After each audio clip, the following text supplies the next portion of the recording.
আল্লাহু আলাম, এটা তো ঐতিহাসিক ঘটনা, কোরআন হাদিসের মতো একেবারেই অকাট্য না, ঐতিহাসিক ঘটনা। হযরতে শাহজালাল ইয়ামানি মুজাররাদি রহমাতুল্লাহ আলাই 360 আউলিয়া নিয়ে প্রথম আসছে চট্টগ্রামে। এই চট্টগ্রাম থেকে ওনারা ইসলামের দাওয়াত বা খেদমত করতে করতে এই ফেনী, নোয়াখালী হয়ে, কুমিল্লা হয়ে, ব্রাহ্মণবাড়িয়া হয়ে, হবিগঞ্জ হয়ে সিলেট গেছে। ওনারা কিন্তু হঠাৎ করে সিলেট যায়নি। এবং হযরত শাহজালাল রহমাতুল্লাহ আলাইহি তিনি এই বাংলাদেশে আসার পিছনে মূল কাহিনী হলো শেখ বুরহানুদ্দিন রহমাতুল্লাহ আলাইহির বাচ্চা ওনার সন্তানের আকিকা উপলক্ষে গরু জবাই করছিল। ওই গরু জবাই করার কারণে হিন্দু রাজা এবং হিন্দু যারা ছিল তারা রাগান্বিত হয়েছে, গুসা হয়েছে যে আমাদের মা জবাই করে ফেলছে। এখনো কিন্তু দেখবেন ভারতবর্ষে, বিশেষ করে আসাম রাজ্যে গরু জবাই করলে তারা মারাত্মক অপরাধ হিসেবে এটা দেখে। তৎকালীন সময় এরকম পরিস্থিতি ছিল, গরু জবাই হিন্দু ধর্মের লোকেরা, মুসলমানরা জবাই করলেও এটা মেনে নিত না। প্রকাশ্যে শেখ বুরহানুদ্দিন রহমাতুল্লাহ আলাইহির সন্তান তার আকিকা দেওয়ার কারণে ওই গরু জবাই করার মতোই বাচ্চাটাকে জবাই করে দিয়েছে হিন্দুরা। এই জিনিসটা মুসলমানরা কষ্ট পেয়েছে। এই কষ্টের আঘাত মদিনাওয়ালার কলিজার ভিতরে গিয়ে লাগছে। আল্লাহর হাবিব স্বপ্নে যুগে হযরতে শাহজালাল ইয়ামানি মুজাররাদি রহমাতুল্লাহ আলাইহিকে গিয়ে বলেন, শাহজালাল রে,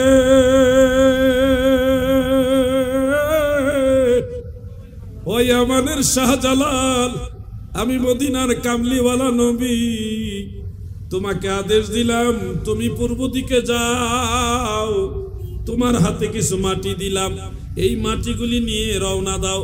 পথিমধ্যে যারা তোমার সফরের সঙ্গী হবে তাদেরকেও তুমি সাথে নিয়ে যেও। এই মাটির সাথে যে অঞ্চলের মাটির ঘ্রাণ এবং রং মিলে যাবে ওই অঞ্চলে গিয়ে তুমি ইসলামের দাওয়াত দাও। আমি রাহমাতুল লিল আলামিন নবী তোমাকে আদেশ দিলাম। সেই মাটি স্বপ্নে যুগে এসে নবীজি হযরত শাহজালালের হাতে দিলেন। ঘুম থেকে জাগ্রত হয়ে দেখে স্বপ্নের ভিতরে দেওয়া সেই মাটি বাস্তবে তিনার হাতে আছে। ওই মাটি নিয়ে হযরত শাহজালাল আর দেরি করেনি, সবার অনুমতি নিয়ে রওনা দিয়ে দিয়েছে। এই কাফেলা আস্তে আস্তে 360 জন হলো। তারপরে কখনো স্থল পথে, কখনো জলপথে আস্তে আস্তে চট্টগ্রামে আসছে। চট্টগ্রামের মানুষ এমনিতেই আপনারা সবচেয়ে বেশি ভাগ্যবান। আপনারা এটাও প্রসিদ্ধ আছে, চট্টগ্রামের মানুষ আল্লাহর হাবিবের সাহাবীদের কদম মুবারকের ধুলা পেয়েছে।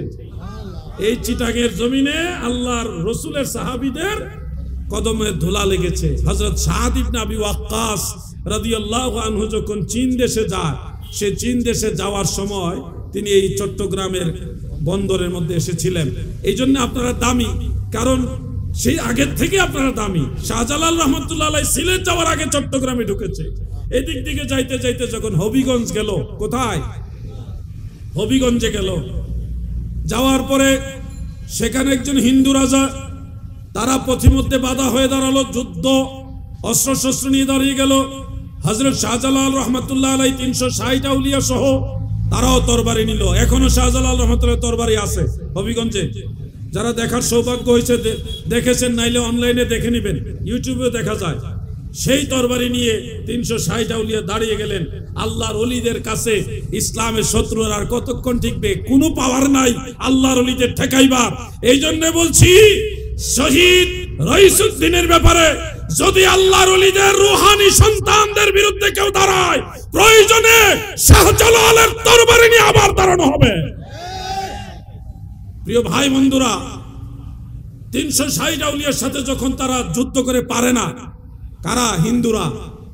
তখন তারা একটা বুদ্ধি করলো যে তাদের মধ্যে ধর্মীয় মনীষী যারা খুব জ্ঞানী, অভিজ্ঞ, বিজ্ঞ, পণ্ডিত, তাদেরকে নিয়ে বসলো যে কি করা যায়। তখন তারা বলল, মুসলমানদের ইমানি শক্তি যদি দুর্বল করতে না পারেন তাহলে কোনোদিনও মুসলমানদের হারাতে পারবেন না। কি করা যায়?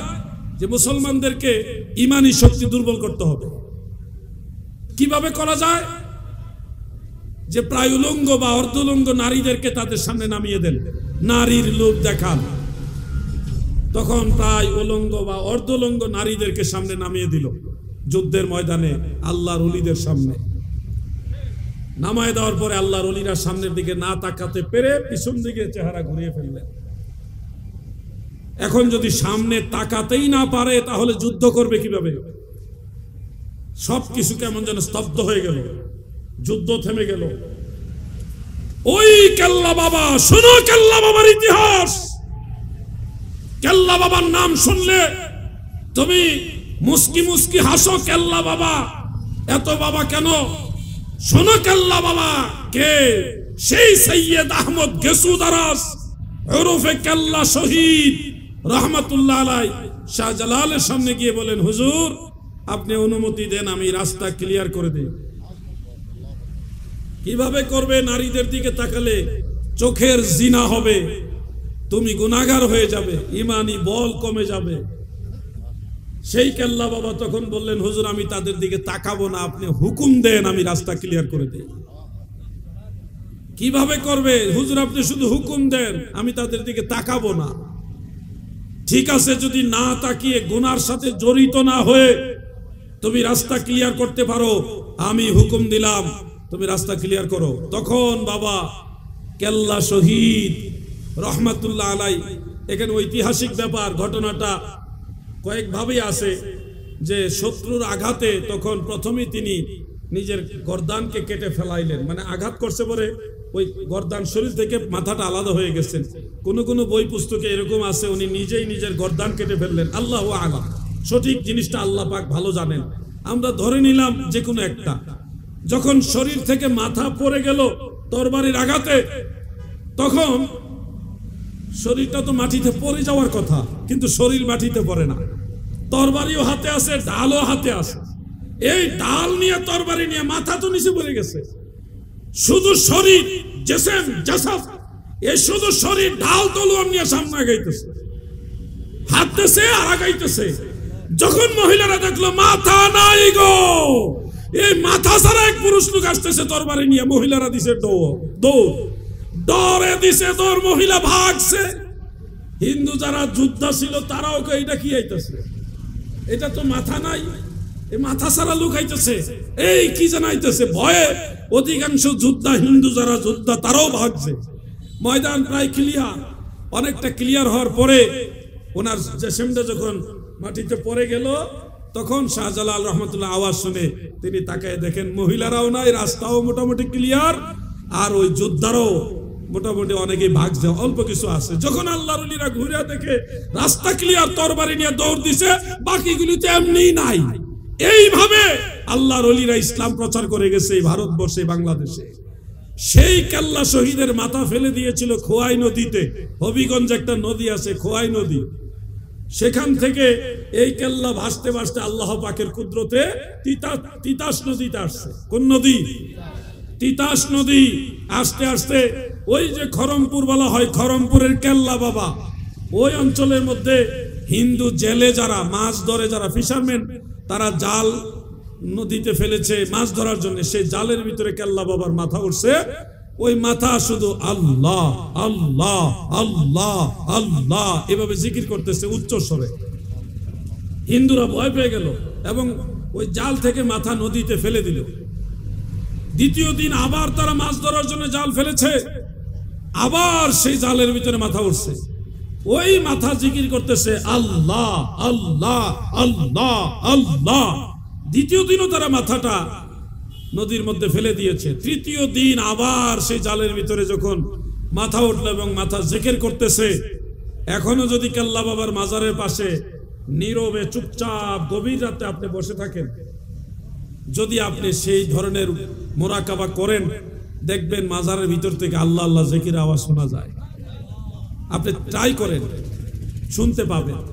সেই মাথা যখন তৃতীয় দিনও জালের মধ্যে উঠলো, তখন লোকেরা কি করলো, ওই হিন্দু জেলে যারা, তারা মুসলমান খুঁজে বাইর করলো। তোমাদের ধর্মের একজন লোকের মাথা পাওয়া গেছে, তোমরা এদিকে আসো, এই হলো এই। তখন তারা দেখলো মাথাটা জীবিত, জিকির করতেছে। তখন তারা জানাজা পইরা ওই খরমপুরে যেখানে মাজার, ওইখানে ওনাকে দাফন করছে। আজও পর্যন্ত শুধু মাথা। ওনার মাজার কিন্তু দুইটা, একটা মাজার হলো হবিগঞ্জে, আরেকটা হলো এখানে খরমপুরে, দুইটা মাজার। এবং আপনারা আরো আশ্চর্য হবেন, হযরত ইমাম হুসাইন রাদিয়াল্লাহু আনহুর মাজার দুইটা মাজারই আমি জিয়ারত করছি আলহামদুলিল্লাহ। ওনার শের মুবারকের মাজার হলো মিশরে, ইমাম হুসাইন রাদিয়াল্লাহু আনহুর মাজার দুইটা, এই মাথা মুবারকের মাজার হলো মিশর, আর জেসেম মুবারকের মাজার হলো কারবালার ময়দানে। আল্লাহ যদি বাঁচায় আগামী মাহে মুহররমে আবার কারবালাতে যাব ইনশাআল্লাহ, সেই প্রস্তুতি চলতেছে। আমরা একটা ছোট্ট কাফেলা যাব। ভাই বাবার আমার, ওলি আল্লাহদের সম্পর্কে বাজে মন্তব্য করবেন না, আল্লাহর ওলিদেরকে সম্মান করবেন, কারণ তাদের বদলতে আপনারা মুসলমান, আমরা মুসলমান। ওই যে বাংলাদেশের ইসলামী শিল্পী গোষ্ঠী যারা আছে তারা মাঝে মধ্যে একটা গজল গায়, আমিও মাঝে মধ্যে এক দুই লাইন বলি। যদি আপনারা মনের থেকে আনন্দ পান আমার সাথে বলেন, শাহজালালের বাংলাদেশ এই শাহপরানের, বলেন না, শাহজালালের বাংলাদেশ এই শাহপরানের,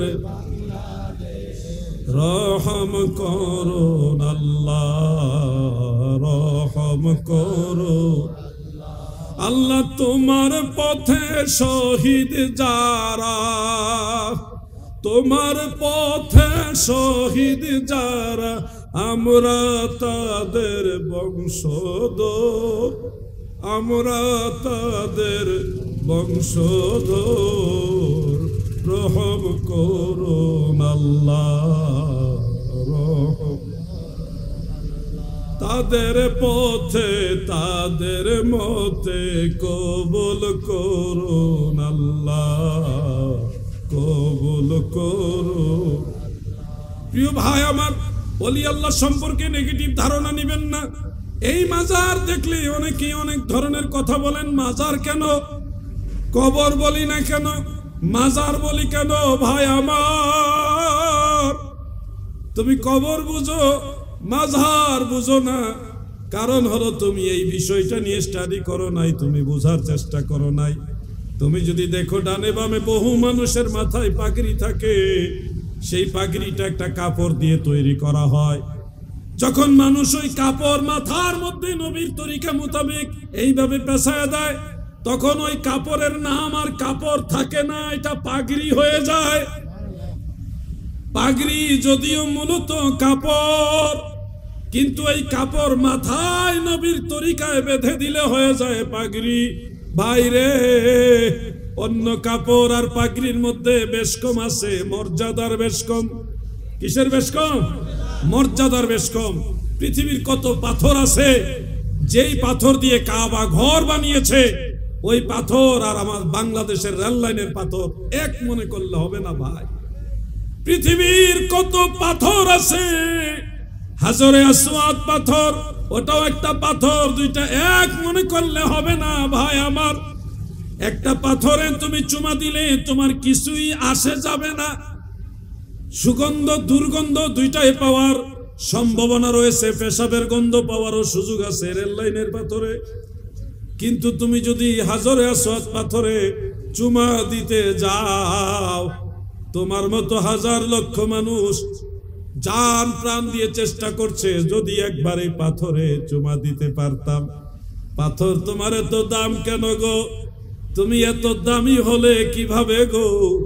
পাথর তোমাকে জানিয়ে দিবে, রহমতের নবী আমাকে চুমা দিয়েছে, নবীর কারণে আমি হাজরে আসওয়াদ পাথর এত দামি হয়েছি।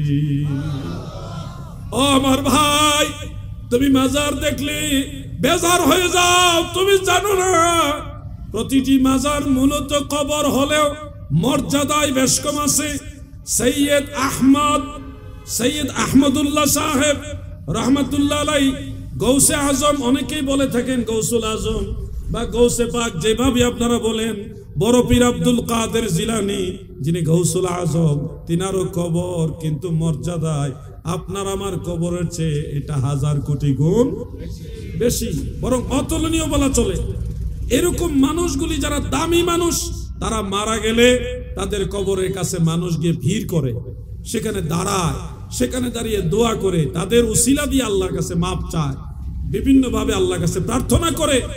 এই যে জিয়ারত মানে প্রতিনিয়ত মানুষেরা যে কবরের মধ্যে যায়, ইসালে সওয়াব করে, সেখানে দোয়া মুনাজাত করে। এই জিয়ারত যেই কবরকে মুসলমানেরা করে থাকে জিয়ারতের সম্মানে, সেটার নাম হয়ে যায় মাজার। জিয়ারতের সম্মানে, বলেন কিসের সম্মানে? জিয়ারতের সম্মানে। তুমি নজর করো ভাই, তোমার আশেপাশে অনেক কবরস্থান আছে, সেই যে লোকটা মারা গেছে, মারা যাওয়ার পর থেকে আজ পর্যন্ত কেউ তার কবরের কাছে গিয়ে একটু জিয়ারত করবে এরকম লোক নাই। এরকম কবর আসেনি, নাই মনে হয়। ঈদের সময় আপনারা যারা জিয়ারত করেন, ওই ঈদের সময় লক্ষ্য করে দেখবেন অনেক কবর আছে, ওই কবরস্থানে অনেক কবর আছে যাদের আওলাদরা এই ঈদের দিনেও তাদের জিয়ারত করতে আসে নাই। আছে কিনা ভাই? তুমি মরে গেলে তোমার কবরে হয়তো কেউ যাবে না, আওলাদ থাকবে, কিন্তু তোমার খবর নেওয়ার কেউ থাকবে না। কিন্তু তুমি দেখো 750 বছরের আগে, 750 বছরের আগে ওই আরবের ইয়ামান দেশ থেকে আসা একটা লোক, যে দুনিয়াতে জীবনে বিবাহই করে নাই, যার কোনো সন্তান ছেলে মেয়ে কেউ নাই, সেই শাহজালাল ইয়ামানি মুজাররাদি, উনি বিয়ে করেন নাই, এই কারণে ওনাকে বলা হয় মুজাররাদ, মানে একক ব্যক্তি, একলা একলা সারা জীবন কাটাইছে। হয়তো ভাববেন বিয়ে করা সুন্নত, এত বড় একটা গুরুত্বপূর্ণ সুন্নত উনি কেন আদায় করেননি? ও ভাই, তোমার দৃষ্টিভঙ্গি আর আল্লাহর ওলিদের বাস্তব চিত্র অনেক বেশ কম তুমি জানো না।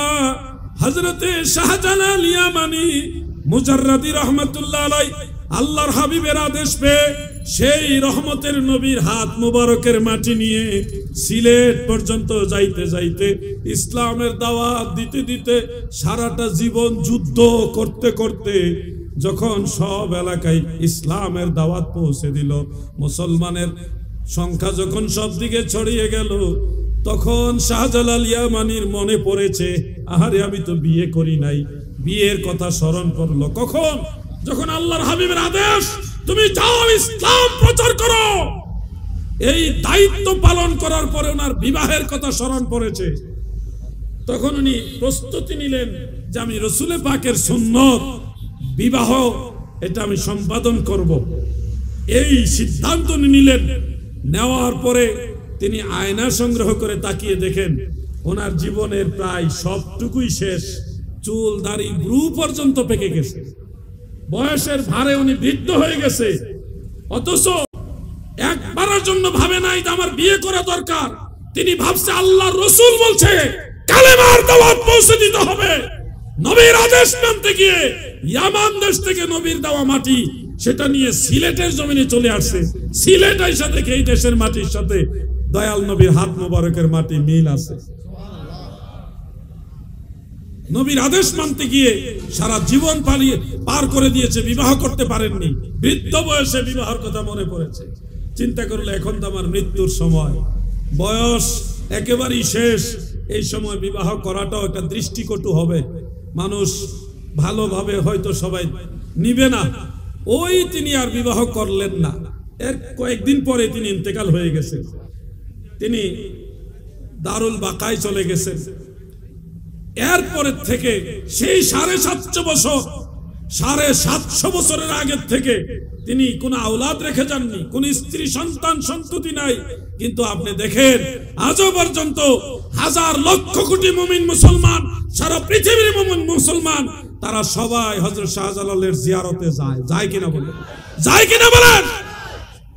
এই জিয়ারত করার কারণে তিনার কবর হয়ে গেছে মাজার।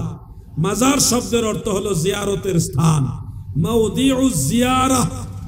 মাজার এটা ইসমে জরফ, জরফে মাকান, যার আরবি অর্থ হলো মাউদিউজ জিয়ারা, বাংলা অর্থ হলো জিয়ারতের স্থান।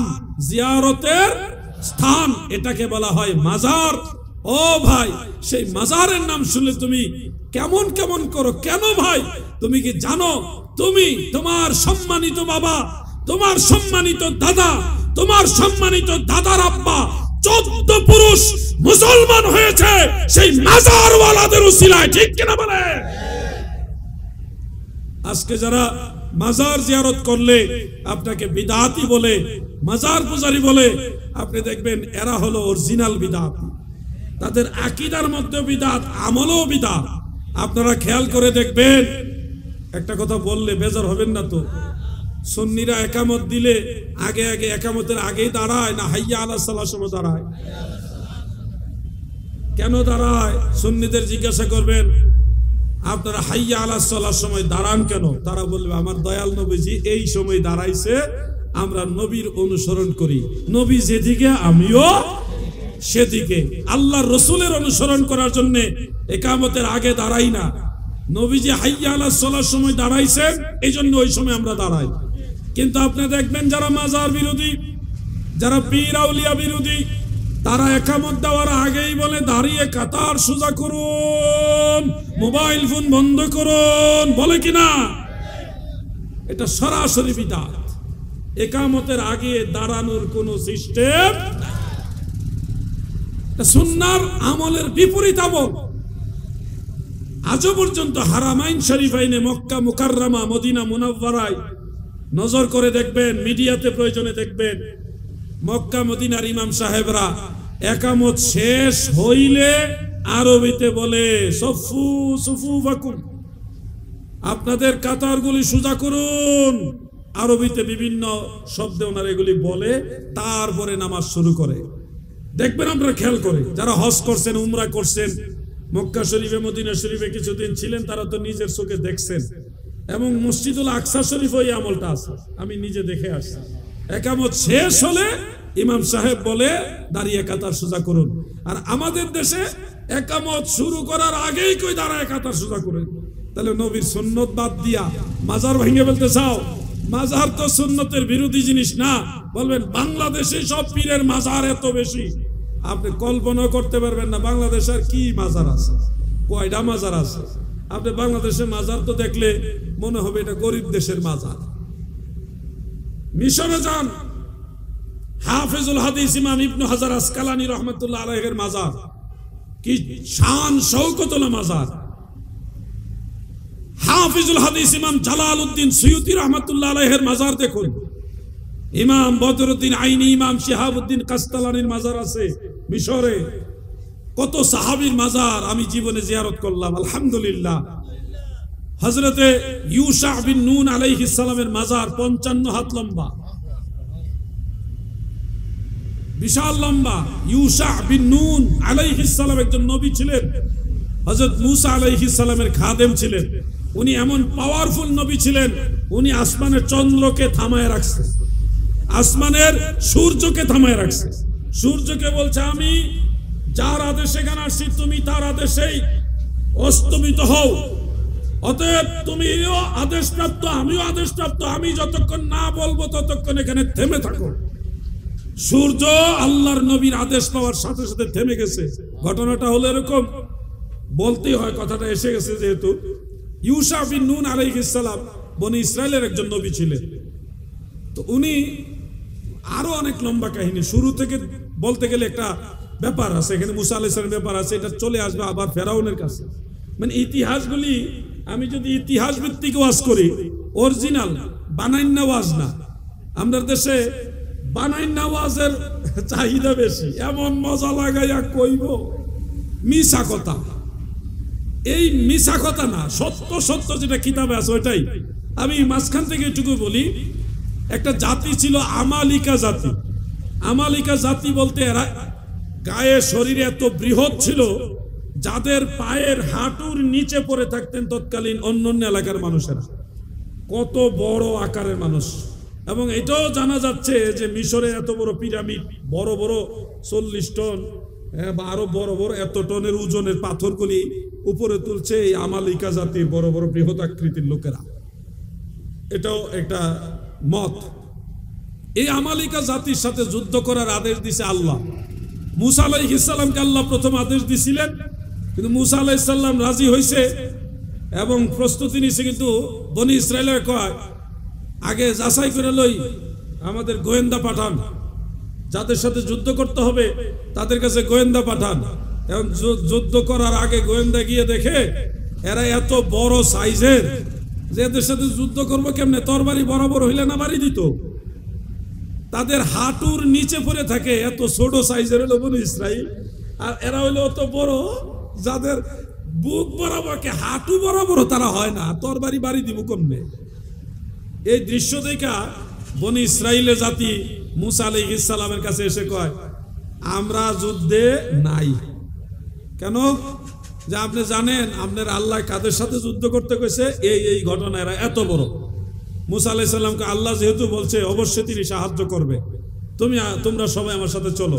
বনি ইসরাইল কয়, তুমি আর তোমার আল্লাহ গিয়া যুদ্ধ কইরা এলাকা ক্লিয়ার কইরা দাও, এরপরে আমরা গিয়ে বসবাস করব। নাউজুবিল্লাহ কর। এখন যায় না কয়, তুমি আমাদেরকে, মুসা আলাইহিস সালামকে বলতেছে যে আপনি আমাদেরকে এত প্রেসার দিতেছেন, আপনার আল্লাহ আমাদেরকে সেই রেড সি পার করে আনছে না, এত বড় সাগর নদী পার করে আনছে, পানি ভাগ করে দিয়া, উনি তো ইচ্ছা করলে এই জাতিরে ধ্বংস করে দিয়ে আমাদের জন্য এই জায়গাটা ক্লিয়ার করে দিতে পারে। এই জাতি বড় ডেঞ্জারাস জাতি। আপনারা যে বলেন নীল নদ, আসলে নীল নদ না, এটা রেড সি। এটা নদীর মতোই, একটা বেশি বড় না, আমাদের পদ্মা নদীর মতো একটা নদী, এটার নাম হলো রেড সি। এইটা পার হয়েছে 12টা রাস্তা দিয়ে পার হয়ে এই পার আইসা আমরা পানির পিপাসা লাগছে, আপনার আল্লাহরে কোন আমাদের পানি খাওয়াইতো। কি খাওয়াইতো? পানি খাওয়াইতো। এখন রেড সি বা সাগরের পানি তো লবণাক্ত, এটা পান করা যায় না। এখন আল্লাহ পার করছে, পানি খাওয়াইতে হইল। আল্লাহ কয়, মুসা তোমার হাতের লাঠি দিয়ে এইভাবে আঘাত করো। আঘাত করছে 12টা গোত্র 12টা জায়গায় এইভাবে আঘাত করছে, এবং 12 জায়গায় অটোমেটিক মিষ্টি পানি, পাশেই কিন্তু সাগর, এখানে আঘাত করছে, এখান থেকে মিষ্টি পানি বের হইতেছে। আলহামদুলিল্লাহ আমি সেই কুয়াগুলি দেখে আসছি, এখনো সেই কুয়ার চিহ্ন আছে, এবং বুদ বুদ বুদ বুদ করে একটু একটু পানি এখনো কোনো কুয়া থেকে উঠতেছে। আলহামদুলিল্লাহ বলেন। এই পানি খাওয়ার পরে কিছু দূর সামনে গিয়ে আমরা খিদা লাগছে, আমরা এখন খাবো কি? আপনার আল্লাহর কথায়, আপনার কথাই তো আসলাম, এখন খাবো কি? তো ওই আল্লাহ তাআলা মান্না ওয়া সালাওয়া দিলেন, জান্নাতি খাবার বা আসমানি খাবার দেওয়ার পরে এখন কিছুদিন খায়া কয় আমরা এক জাতের খাওয়ান ভালো লাগে না, নতুন খাবার দিতে কোন যেগুলির মধ্যে একটু জাল টক আছে, জমিনের জাল টক পেঁয়াজ রসুনওয়ালা খাবার। তো আল্লাহ তাআলা কয় যেহেতু তারা জাল টক খাইতে যায় জমিনের খাবার, তাহলে জমিন আমি এটা উর্বর করে দিলাম, তাদেরকে বলো চাষবাস করে খাইতে। এই চাষবাস করে খাওয়া শুরু হইল।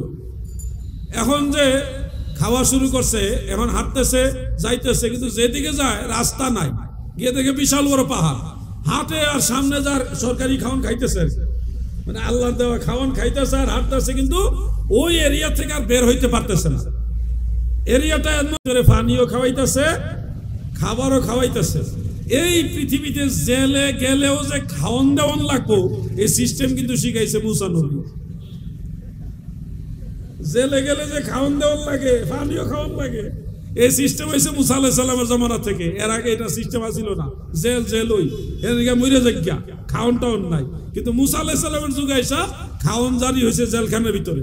40 বছর তারা এই জেলের মধ্যে বন্দী ছিল। এর মধ্যে মুসা আলাইহিস সালাম ইন্তেকাল হয়ে গেছেন।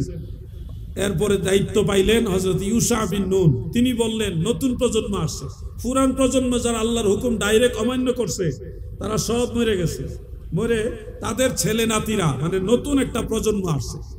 ইউশা বিন নুন বললেন দেখো, আল্লাহর আদেশ অমান্য করার কারণে আমাদের বাপ চাচা তারা সবাই তো ওই অমান্য অবস্থায় মারা গেল।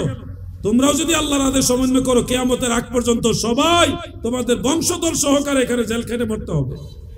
বরং তোমরা ইয়াং জেনারেশন, তরুণ প্রজন্ম আল্লাহর আদেশ মানো। আমি আল্লাহর নবী ইউশা বিন নুন তোমাদেরকে আহ্বান করছি, আমাকে অনুসরণ করো, যুদ্ধ করব। যুবকরা শুধু প্রশ্ন করছে, হুজুর ওগো আল্লাহর নবী ইউশা এত বিশাল আকৃতির মানুষ, আমরা তো তাদের হাঁটু পর্যন্ত হই না শরীরের গঠনে, আমরা তাদের সাথে কিভাবে যুদ্ধ করব? তাদের তরবারি ঠেকানোর শারীরিক সক্ষমতা আমাদের নাই। তখন ইউশা বিন নুন আল্লাহ তাআলাকে জিজ্ঞাসা করছে, নবীরা সরাসরি আল্লাহর সাথে কথা বলতে পারতেন ডাইরেক্ট। জিবরিল আলাইহিস সালামের মাধ্যমে, অনেক সময় জিবরিল ছাড়াও পর্দার অন্তরাল থেকে আল্লাহ তাআলা কথা বলতেন। হে আল্লাহ, এত বড় বৃহৎ আকৃতির মানুষের সাথে আমরা বনি ইসরায়েলের লোকেরা ছোট ছোট মানুষ, ছোট ছোট বলতে আমরার মতো এত ছোট না, তারার বড়টা ওই সুডো। বুঝছেন নি বিষয়টা? বনি ইসরায়েলের জাতি ওই সময় যেরকম ছিল, ধরেন বুঝানো বলছে আমাদের ডাবল উঁচা, ওইটাই ধরেন ছোট। কার কাছে ছোট? আমালিকা জাতির কাছে ছোট। তাইলে আমরা কি? আমরা ছোটর ছোট। এই আদেশ যখন আল্লাহ তাআলা জিজ্ঞাসা করলেন যে আল্লাহ আমরা কিভাবে যুদ্ধ করব, আল্লাহ তাআলা বললেন তোমাদের দায়িত্ব হলো তাদের কাছে গিয়ে তরবারি দিয়ে তাদের পায়ের এই জায়গায় আঘাত করা, সম্ভব হলে তাদের ঘাড়ে আঘাত করা। ঘাড় মানে তারা যদি পইরা যায় তাদের ঘাড়ে আঘাত করবে তরবারি দিয়ে, বাকিটা আমার কাজ। এই আদেশ দেওয়ার পরে এখন আমালিকা জাতির সাথে ইউশা বিন নুন আলাইহিস সালাম এবং সব বনি ইসরায়েলের মুমিন মুসলমানেরা যুদ্ধে রওনা দিলেন। যুদ্ধ চলতেছে, তারা আল্লাহ তাআলার নির্দেশনা মোতাবেক পায়ের নিচে আঘাত করতেছে। আঘাত করার সাথে সাথে তারা আল্লাহর দেওয়া অলৌকিক শক্তি, আল্লাহর কুদরতি পাওয়ারে পায়ে আঘাত করলে পড়ে যায়, পড়ে গেলেই ঘাড়ে আঘাত করে, ঘাড়ে আঘাত করলেই জাহান্নামে। মানে এইভাবে চলতেছে। কিন্তু এরা সংখ্যায় এত বেশি যে যুদ্ধ, ওই দেশের নিয়ম হলো শনিবারে যুদ্ধ করা নিষেধ। শনিবারে যুদ্ধ করা কি নিষেধ। এখন যুদ্ধ চলতেছে শুক্রবারে। সূর্য শুক্রবারে মানে জুমার দিনে সূর্য যদি অস্ত চলে যায় সাথে সাথে শনিবার চলে আসবে, আর শনিবার আসলেই যুদ্ধ বন্ধ করতে হবে, এটা বিধান। কিন্তু আইন যদিও মুসলমানেরা মানবে, কিন্তু আমালিকা জাতি তো আর শুক্রবার শনিবার বুঝবো না। এরা তো যুদ্ধ করলে মুসলমানরা যখন শনিবার উপলক্ষে যুদ্ধ বিরতি দিবে, বন্ধ করবে, কিন্তু আমালিকা তো থামবে না। এরা তো শনিবার পাইয়া মুসলমানরা যুদ্ধ করবে না এই সুযোগ নিয়ে পাল্টা আক্রমণ করে মুসলমানদের শেষ করে দিবে। এই যখন বিকাল বেলা চলে আসতো, শুক্রবার বিকাল, কিছুক্ষণ পরেই সূর্য অস্ত চলে যাবে।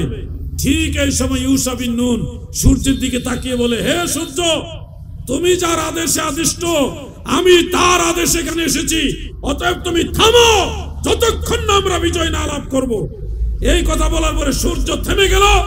হযরত ইউশা বিন নুন আলাইহিস সালাম সহ বনি ইসরাইলের মুমিন মুসলমান তারা যুদ্ধ করে আমালিকা জাতিকে টোটাল ধ্বংস করে যখন পতাকা উড়াইলো এবং বলল তুমি এখন অস্তমিত হও, তখন সূর্য অস্ত গেছে। সুবহানাল্লাহ।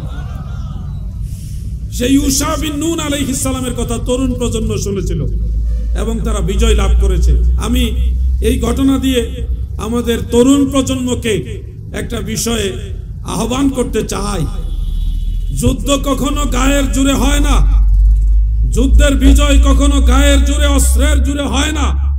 যুদ্ধের বিজয় আসে আল্লাহর সাহায্যে, আল্লাহর দয়ায়, ঈমানি জজবায়। এই কথা আপনাদের স্মরণ করিয়ে বলবো, যদি সুন্নিয়তের কোন স্বার্থে মদিনা ওয়ালার মহব্বতে ইমাম হুসাইনের সৈনিকদেরকে ময়দানের ডাক দেওয়া হয়, তাহলে নবীর সৈনিকেরা, হুসাইনি ফোর্স যারা আছেন, তারা ময়দানে ঝাঁপিয়ে পড়তে প্রস্তুত আছেন কিনা?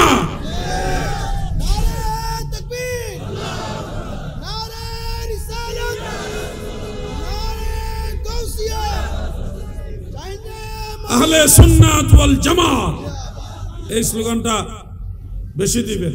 আমাদের পরিচয়ের স্লোগান এটা।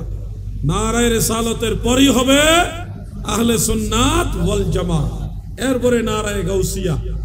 নারায়ে গাউসিয়া নিয়ে অনেকের অ্যালার্জি আছে, নারায়ে গাউসিয়া পছন্দ করেন না। দাদু কিভাবে আপনাকে বুঝাই, যারা গাউসুল আজম বা কাদরিয়া তরিকার অনুসারী, তারা তাদের তরিকতের স্লোগান হিসেবে তারা যে গৌসে পাকের অনুসারী সেটা চিহ্নিত করার জন্য নারায়ে গাউসিয়া দেয়। এই ধরনের স্লোগান ইসলামী শরীয়তে কোনো অসুবিধা নেই। আপনি বাংলাদেশ জিন্দাবাদ স্লোগান দেন না, কি দেন না? জয় বাংলা দেন আর বাংলাদেশ জিন্দাবাদ দেন, দুইটা তো দেশের লাগেই দেন। আমরা রে বানাইছে আওয়ামী লীগ, আমরা ফ্যাসিস্টের দূষণ। আমরা তো বিগত প্রধানমন্ত্রীকে আম্মা বলি নাই। কোন সুন্নি মুসলমান আম্মা ডাকছেন? কিন্তু ওয়াহাবির আম্মা ডাকছে, কইছে জাতির আম্মা। যারা আম্মা ডাকছে হেরা আমরা বলে ফ্যাসিস্টের দূষণ। চিন্তা করছেন? সুরের মায়ের বড় গলা। আমরা যখন কাউকে ভালোবাসি এটা আল্লাহ, আল্লাহর রাসূল এবং ওলি আল্লাহর মহব্বতে ভালোবাসি।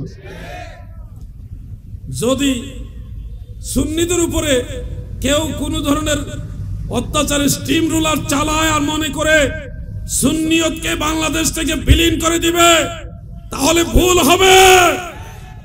সুন্নিরা ময়দানে নামলে আরেকটা 5 আগস্ট ঘটিয়ে নবীর সৈনিকদেরকে পুনরায় বাংলাদেশে জাগ্রত করবে ইনশাআল্লাহ। কোন ষড়যন্ত্রকে মেনে নেওয়া হবে না।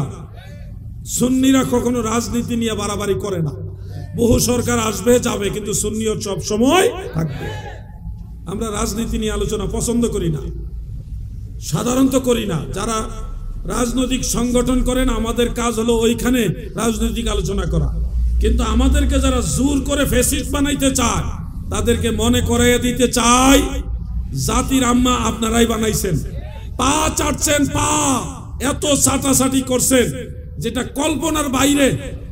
ইতিহাসের সাক্ষী আপনারা, সবগুলি ভিডিও আছে, সবগুলি ভিডিও প্রতিটা যুবকের হাতে আছে, আছে না নাই? আমার বিরুদ্ধে লাগছে, আমি বঙ্গবন্ধুরে কইছি উনি ইরাকের একজন আল্লাহর ওলির বংশধর। এটাকে আমি একলা কইছি? এই দেশে তো আরো চরমনের ফিসা বই কথা কইছি, আরো বহু বই পুস্তকে কথাটা আছে, এবং মিথ্যা কোনো কথা বলি নাই। এই দেশের জন্য শহীদ জিয়াউর রহমান সাহেবের অবদান আছে না নাই? বঙ্গবন্ধুর অবদান আছে। যারা এই দেশের জন্য খাটছে তাদেরকে আমরা ভালোবাসি, দেশের জন্য ভালোবাসি। এটা রাজনৈতিক কোনো বিষয় না, এটা দেশের প্রেমের বিষয়। কথা ঠিক কিনা বলেন? এজন্য বলছি, পায়ে পাড়া দিয়ে কেউ ঝগড়া করতে আসবেন না। আমরা ওলি আল্লাহদের পক্ষের লোক, যারা আল্লাহর ওলিদের ভালোবাসে তাদেরকে ভালোবাসি। আর যারা ওলি আল্লাহর বিরুদ্ধে তরবারি উঠায়, আমরা তাদের বিরুদ্ধে তরবারি তুলতেও। এই দিন দিন না, আরো দিন আছে। এই দিনে টেনে নিবে সেই দিনের কাছে। যাই হোক, কথাগুলি ইঙ্গিত নিয়ে আপনাদের বললাম। যুবক ভাইরা ঐক্যবদ্ধ থাকবেন। কোন রাজনৈতিক বিষয় নিয়ে আমরা কথা বলি না, শুধু এটুকু বলবো, সুন্নিয়তের উপরে অ্যাটাক করবেন না। আজকে রাজধানীতে আমাদের একজন সুন্নি ভাইকে প্রশাসনের কয়েকজন লোক খুব বেশি প্রহার করেছে, আহত করে ফেলেছে। এই দেশে প্রশাসনকে যদি কোনো গোত্র ভালোবাসে, তারা সুন্নি। পুলিশ প্রশাসন সহ অন্যান্য প্রশাসনকে সবচেয়ে বেশি মূল্যায়ন করে যারা, তারা সুন্নি। সুন্নিরাই সবচেয়ে বেশি মূল্যায়ন করে। অতএব প্রশাসনের ভাইয়েরা যেন এটা ভুলে যাবেন না। আপনারা যদি সবার অভিশাপ নেন তাহলে কেমনে হবে? সবার অভিশাপ নিয়েন না। আমরা আপনাদের ভালোবাসি, এবং আমাদের ভালোবাসাটা কোনো স্বার্থের কারণে না, দেশের কারণে আপনাদের ভালোবাসি। এই জন্য আমাদের কর্মীদের উপর আঘাত করবেন না। সুন্নিরা যদি দেখছেন, এনায়েতুল্লাহ আব্বাসী সাহেবকে আমি একটা ধন্যবাদ জানাই। মুফতি ডক্টর এনায়েতুল্লাহ আব্বাসী সাহেবকে ধন্যবাদ জানাই। তিনি আমাদের 26 তারিখের প্রোগ্রামে অ্যাটেন্ড করেছেন, অংশগ্রহণ করে এক জ্বালাময়ী বক্তব্য দিয়েছেন। তিনি শুধু এটুকু বলেছেন, যদি বাধাগ্রস্ত না করা হতো, বারবার সুন্নিদেরকে বাধা না দেওয়া হতো, তাহলে এরকম 10টা সোহরাওয়ার্দী উদ্যানেও সুন্নিদের জায়গা হতো না। ঠিক কিনা বলে? বাস্তবে যখন বাধা দেওয়া হয়, তখন আমাদের সুন্নিদের 4 ভাগের 3 ভাগ লোক ঢাকামুখী হয় না। নারায়ণগঞ্জ থেকে প্রায় 300 বাস যাওয়ার কথা, সবগুলি ক্যান্সেল করা হয়েছে। যখন প্রোগ্রামটা স্থগিত করা হয়েছে, তখন সারা বাংলাদেশে অসংখ্য বাস স্থগিত করা হয়েছে। তো এইটুকু আমি বলবো, আব্বাসী সাহেব যথার্থই বলেছেন, সুন্দর বলেছেন। তবে আব্বাসী সাহেবকে বলবো, সত্যিকার অর্থে আপনাকে যারা ভালোবাসে তারা সুন্নি মুসলমান। আপনি দুনিয়াতে যেদিন থাকবেন না, দেখবেন আপনার কবরের কাছে গিয়ে 2 হাত তুলে দোয়া যারা করবে তারা সুন্নি মুসলমান। আপনার জন্য এখনো যারা সবচেয়ে বেশি দোয়া করে তারা সুন্নি মুসলমান। আপনি যাদেরকে খালতো ভাই, চাচতো ভাই মনে করতেছেন, এরা কিন্তু আসলে আপনার আপন না। এটা সময় থাকতে যদি না বুঝেন, সময় হারাই হলে আপনি বুঝবেন যে যেখানের জিনিস তাকে ওইখানেই মানায়। আব্বাসী সাহেবকে আমরা চাই। আমাদের মধ্যে আমলি কোনো বিষয় নিয়ে মতদ্বন্দ্ব থাকতে পারে, এটা আমরা ভাই ভাই আলোচনা করে সমাধান করব। কিন্তু সব সুন্নি আকাবির, আলেম, উলামা, সুন্নি নবী প্রেমিকরা যদি একসাথে হয়ে যায়, কোন বাতিলের ক্ষমতা নাই সুন্নিয়তের বিরুদ্ধে আঙ্গুল তোলার, কথা ঠিক কিনা? এজন্য সকল সুন্নি পীর মাশায়েখ উলামায়ে কেরামকে উদাত্ত আহ্বান জানাচ্ছি। চট্টগ্রামের সাইফুদ্দিন মাইজভান্ডারী সাহেব উনি যান নাই, আমাদের 17 জনকে নিষেধ করা হয়েছে যাওয়ার জন্য। নিষেধ করার পিছনে শুধু প্রশাসনই দায়ী নয়, আমাদের মাঝেও কিছু সমস্যা আছে। যারা চায় না ওনারা আসুক, এগুলিও ভিতরের বিষয়, আমি বেশি বলবো না। প্রশাসন বলেছিল 9 জনের মতো, যেই 9 জন না আসলে হবে, ওনারা কইছে আরো বাড়ায় দিলাম। এই জিনিসগুলো আস্তে আস্তে ঠিক হয়ে যাবে, এগুলো আমাদের ঘরের বিষয়। কেন বললাম এই কথাটা? আমাদেরকে অনেকে প্রশ্ন করেছেন, আপনি বা আপনারা গেলেন না কেন? আমরা চাইছি 26 তারিখে সমাবেশটা হোক, আমার কারণে যেন এই সমাবেশ বাধাগ্রস্ত না হয়। অতএব সমাবেশের জন্য সব জায়গা থেকে ফোন করে করে বলছে আপনারা দলে বলে যান, লোকজন নিয়ে যান। আমরা কিন্তু ভিতরে ভিতরে কাজ করছি, কিন্তু যাইতে পারলে আরো ভালো লাগতো। মনে কিন্তু কান্দে, কিন্তু ভিতরে বাহিরে সব জায়গায় সমস্যা, এগুলো আস্তে আস্তে সমাধান হবে। বাহিরের সমস্যার চেয়ে ভিতরের সমস্যাটা মারাত্মক। কিছু ভাইরা ভাইরাল হওয়ার জন্য, নিজেদের নেতৃত্ব প্রকাশ করার জন্য বাপ দাদারে পর্যন্ত ফেসিস্ট বানাই দিছে। কি আজীব! যা বুঝার বুঝে নেন। শুধু বলবো এই ভিতরগত সমস্যাগুলি আমরা সমাধান করব এবং হচ্ছে, এগুলি সমাধান হয়ে যাবে, কিন্তু আপনার ঐক্যবদ্ধ থাকতে হবে। ডাক যেই আপনাদেরকে ডাক দোক, স্বার্থ যদি সুন্নিয়তের হয় আপনারা নেমে যাবেন। এই হলো আমার সর্বশেষ কথা। রাত্র গভীর হয়ে গেছে, আমি 2-1টা প্রশ্ন প্রত্যেকটা মাহফিলে নেই, আজকেও আমি নিব যুবকদের স্বার্থে। কারণ আমি এতক্ষণ যেটা প্রয়োজন মনে করছি আলোচনা করছি, কিন্তু এলাকার এমন অনেক 2-1টা বিষয় থাকতে পারে যেগুলি আলোচনায় আসে না। এই জন্য সরাসরি যে কোনো 2 জন যুবককে আমি প্রশ্ন করার সুযোগ দিব। এই যুবকরা যেন মাহফিল কমিটির কেউ না হয়। মাহফিল কমিটির লোকেরা হলে বলবে সাজায় নিয়ে আসছে। আপনারা যারা শ্রোতা আছেন, আপনাদের পক্ষ থেকে যে কোনো 2 জনকে আমি বলবো, যে কোনো 2 জনকে আমি প্রশ্ন করার সুযোগ দিব। শর্ত, কোনো রাজনৈতিক প্রশ্ন করবেন না এবং কাউকে নির্দিষ্ট করে ইন্ডিকেট করে প্রশ্ন করবেন না। প্রশ্নটা যেন শিক্ষণীয় হয়, ধর্মীয় হয়, ধর্মীয় এবং শিক্ষণীয় হয়। যারা প্রশ্ন করার মতো আগ্রহী, শিক্ষণীয় এবং ধর্মীয় গুরুত্বপূর্ণ প্রশ্ন যারা করতে আগ্রহী, আমি 2 জনকে সুযোগ দিব। আপনারা 2 জন মঞ্চের কাছাকাছি আসার জন্য সময় দিলাম, একটু সুযোগ দিলাম। আর ওই সময়টা সবাই মিলে একটু জিকির করি।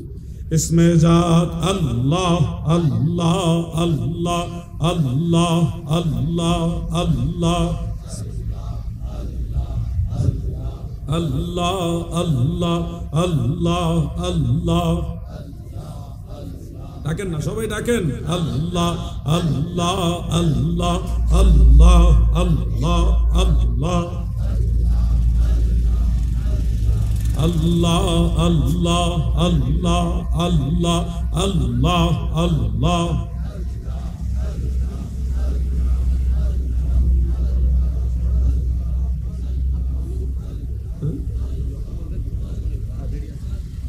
লা ইলাহা ইল্লাল্লাহু মুহাম্মাদুর রাসূলুল্লাহ সাল্লাল্লাহু আলাইহি ওয়াসাল্লাম।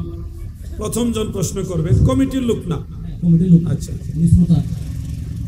আসসালামু আলাইকুম ওয়া রাহমাতুল্লাহি ওয়া বারাকাতুহু। ওয়া আলাইকুম আসসালাম। আমার একটা প্রশ্ন ছিল, মৃত ব্যক্তিকে যখন আমরা খাটে কোল নিয়ে যাবো, তখন আমরা আল্লাহর নবী মুহাম্মদ নবী বলি, আমরা অনেকে বেরিয়ে যায়, এটা বলা যাবে না কলমা শাহাদাত পড়ো। এটা একটু ক্লিয়ার করে বললে আমি খুশি হব। ধন্যবাদ। তলকিন সম্পর্কে অনেক প্রকার হাদিস রয়েছে, অনেকগুলো হাদিস রয়েছে। হাফেজ ইবনু হাজার আসকালানি রহমাতুল্লাহ আলাইহি এবং হাফেজ জালালউদ্দিন সুয়ুতি রহমাতুল্লাহ আলাইহি দুজনেই এই সবগুলো হাদিসকে দাঈফ বলেছেন, দুর্বল বলেছেন। এবং ইমাম ইবনু আদি রহমাতুল্লাহ আলাইহির আল কামিল ফি দুআফা ইর রিজাল, সেই কিতাবে হযরত আব্দুল্লাহ ইবনে ওমর রাদিয়াল্লাহু আনহুমা থেকে একটা রওয়ায়াত রয়েছে, যেখানে সাহাবায়ে কেরামকে ইন্তেকাল হলে তিনাদের লাশের খাটিয়ে কাঁধে নিয়ে অন্যান্য সাহাবায়ে কেরাম নবীর শিক্ষা মোতাবেক ওনারা লা ইলাহা ইল্লাল্লাহ, এই লা ইলাহা ইল্লাল্লাহ তালকিন দিতেন। তো এই ধরনের তলকিন সংক্রান্ত যত রিওয়ায়াত, সবগুলি রিওয়ায়াত একসাথে করে হানাফি মাযহাবের যারা মুজতাহিদ, যারা হাফেজুল হাদিস বড় বড় ইমাম ছিলেন, ওনারা ফয়সালা দিয়েছেন মুস্তাহাব পর্যায়ের সুন্নত হলো লা ইলাহা ইল্লাল্লাহ তলকিন দেওয়া। আরেকটা হাদিস রয়েছে যেখানে সাহাবায়ে কেরাম তলকিন দিতেন আল্লাহু আকবার, আল্লাহু আকবার, এভাবে, এটা দাফনের পরে দিতেন তলকিন।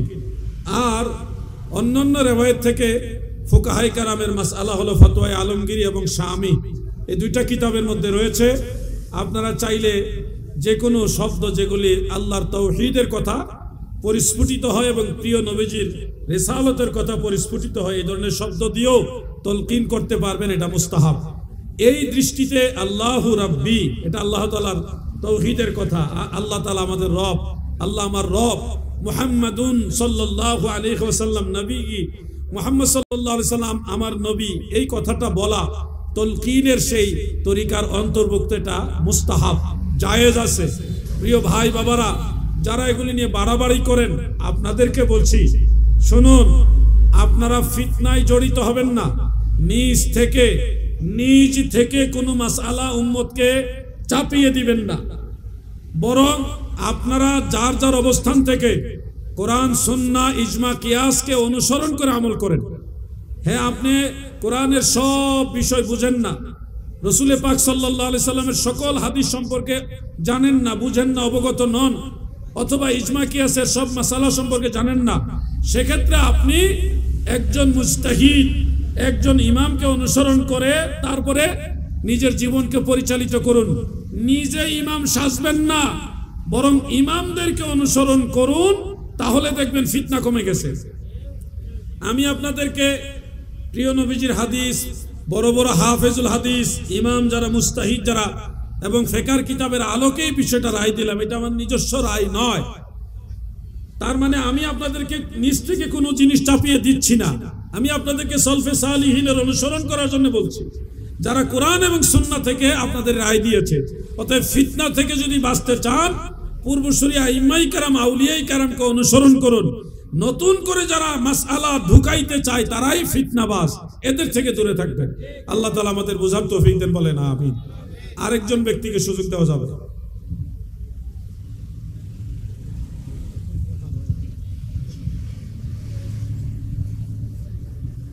আসসালামু আলাইকুম। ওয়ালাইকুম আসসালাম। যখন আযানের সময় আশহাদু আল্লা ইলাহা ইল্লাল্লাহু মুহাম্মাদুর রাসূলুল্লাহ বলে চোখে আঙ্গুল দিই, তখন এটাকে অনেক বেদাত বলে। আচ্ছা, ধন্যবাদ। আশহাদু আন্না মুহাম্মাদুর রাসূলুল্লাহ যখন বলি, তখনই এক শ্রেণীর ভাইয়েরা আমার নবীজির নাম শুনে চুমা খেয়ে এইভাবে চোখে মাসেও করলে বেদাত বলে থাকে। এটা সম্পর্কে উনি জানতে চেয়েছেন।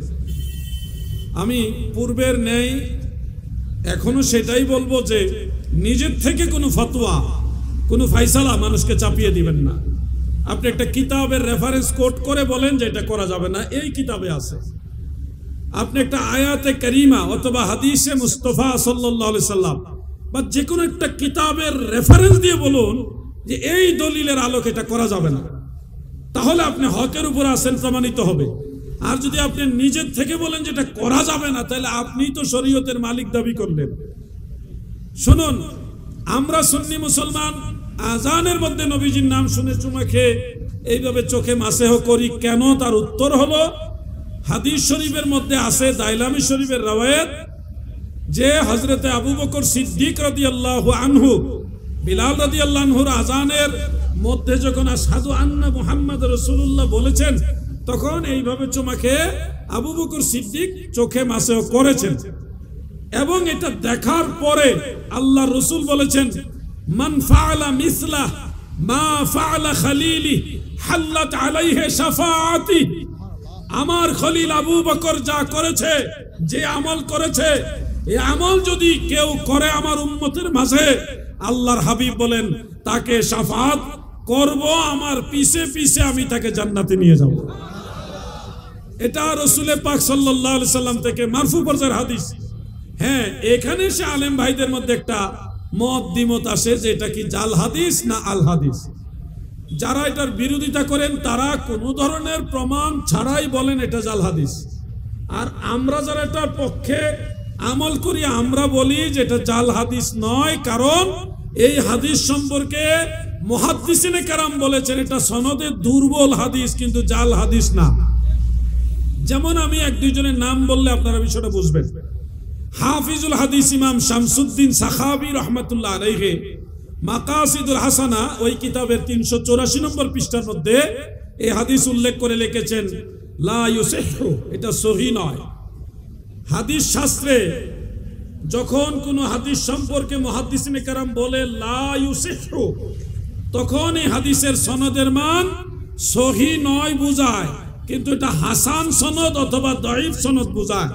কোন ক্রমেই ওয়ালা ইউসিহু এই শব্দ দিয়ে জাল হাদিস বুঝায় না।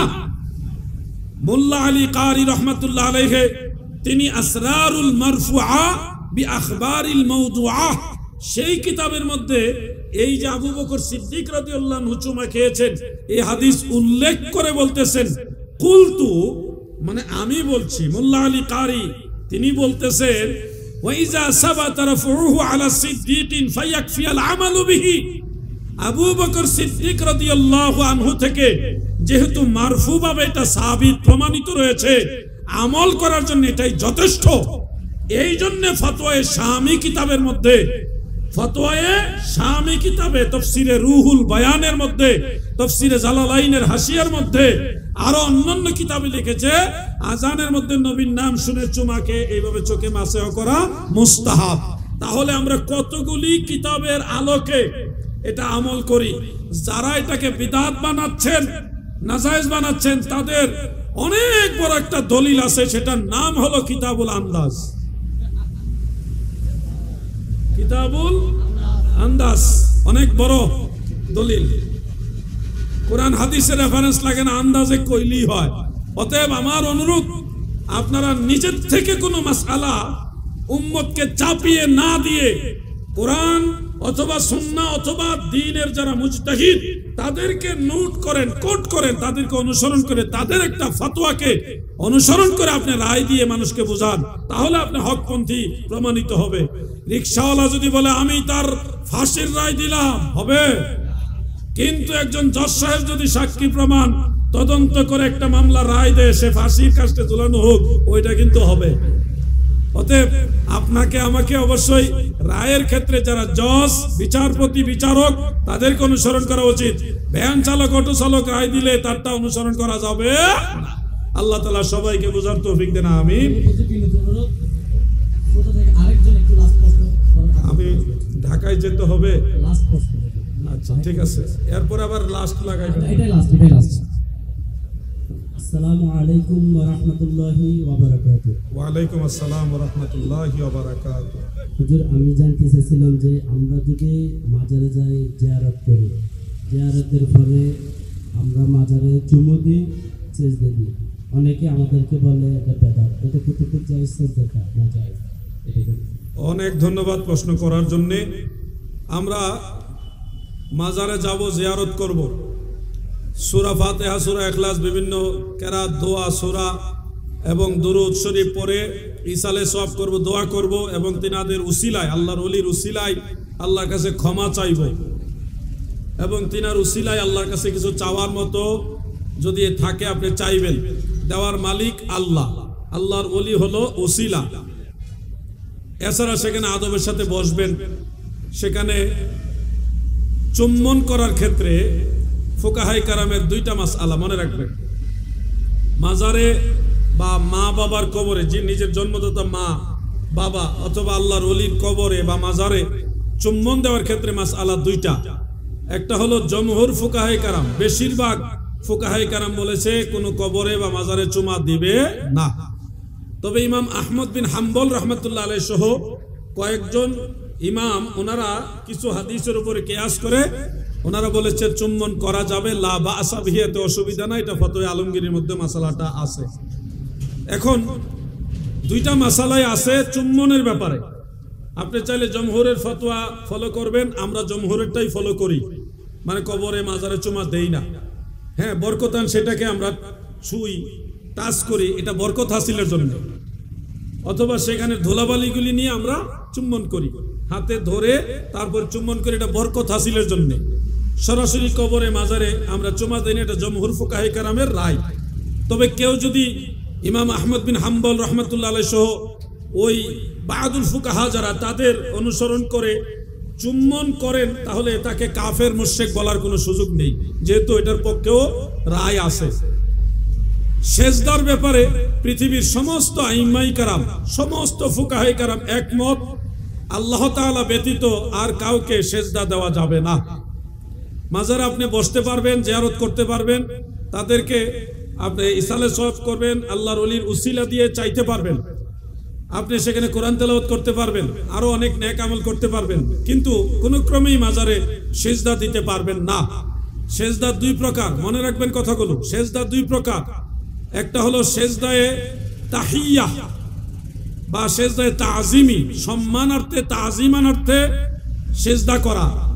এই সিজদাটা বিশেষ কিছু ক্ষেত্রে কোন কোন নবীর আমলে বৈধ ছিল, যেমন আদম আলাইহিস সালামকে ফেরেশতারা বা আদম আলাইহিস সালামের দিকে ফেরেশতারা সেজদা করেছিলেন, এটা একটা বিচ্ছিন্ন ঘটনা। ওই সময় ছাড়া অন্য কখনোই, অর্থাৎ হযরত আদম আলাইহিস সালামের প্রতি ফেরেশতারা সেজদা অবনত হয়েছে, এই ঘটনা ব্যতীত অন্য কখনোই ফেরেশতা কিংবা মানব আদম সন্তান কেউ হযরত আদমকে আর সেজদা করেননি। তার মানে বোঝা যাচ্ছে এই ঘটনাটা নির্দিষ্ট একটা ঘটনা কেন্দ্রিক।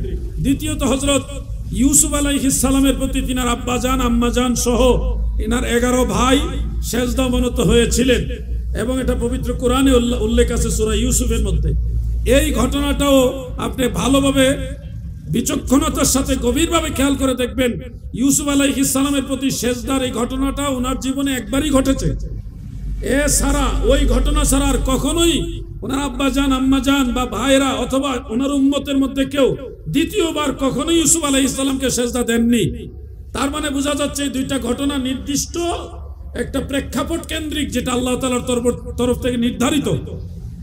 এখন এই দুইটা ঘটনাকে কেন্দ্র করে যারা সেজদাকে জায়েজ বানাইতে চান, আপনাদের দরজা বন্ধ করে দিয়েছেন রাহমাতুল লিল আলামিন। কেমনে? যে সাহাবীদের মধ্যে দুই একজন, যেমন হযরত মুআজ বিন জাবাল রাদিয়াল্লাহু আনহু নবীজিকে সেজদা দিয়েছিলেন, দেওয়ার পরে নবীজি সরাসরি আশ্চর্য হয়ে জালালি হালতে ওনাকে নিষেধ করেছেন, সেজদা করবে না। এরকম আলা হযরত আজিমুল বারাকাত ইমাম আহমদ রেজা খান ফাজিল বেরলভী রাহমাতুল্লাহ আলাইহি, তিনি প্রায় 40টার উপরে হাদিস উল্লেখ করেছেন, যেখানে স্পষ্ট যে আল্লাহর রাসূল সাল্লাল্লাহু আলাইহি ওয়াসাল্লাম নেননি, নবীজিকে সেজদা করতেও নিষেধ করেছেন। এখন আপনারা বলেন, আল্লাহর হাবিবকে আপনারা মানেন নাকি মানেন না? যারা দয়াল নবীজিকে মানেন তারা কখনোই আল্লাহ ছাড়া অন্য কাউকে সেজদা দিতে পারেন না। যদি বলেন না আমার পীরকে আমি মানি, তাহলে আপনার পীরকে মানা বড় না আল্লাহর হাবিবকে মানা বড়? যেই পীর আল্লাহর রাসূলের নিষেধ মানে না, সেই পীর তো পীরই হইতে পারে না। আপনাদেরকে বলছি, সেজদা আল্লাহ ছাড়া কাউকে করবেন না।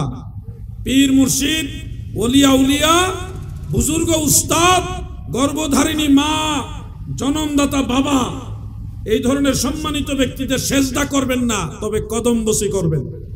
কদমবসি করা সুন্নত। কদমবসি করা কি সুন্নতে সাহাবা।